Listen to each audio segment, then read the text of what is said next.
anası meşə ilə gedirdilər. Birdən ayının ləritisini eşitdilər. Tez səs gələn tərəfə yönəldilər. Gördülər ki, ayı tülkünün boğazından yapışır. Baxılır. Sən niyə mənim çöpümü dağıtmısan? Niyə balımı azırtmısan?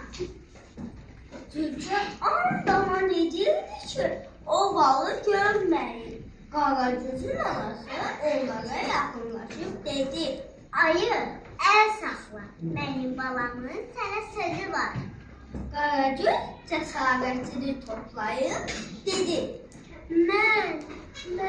Balı mən dağıtmışam.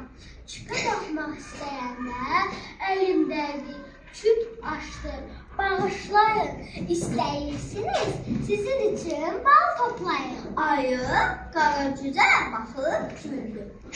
Sən bir-birinin boynuna bax, mənim üçün bal toplayacaqsınız.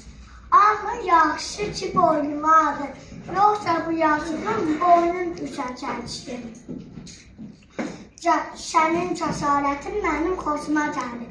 Nə vaxt istəyirsən, səni mağarama bal dəvət edirəm. Ayı hardan bilərdi ki, siz Allah bal verir?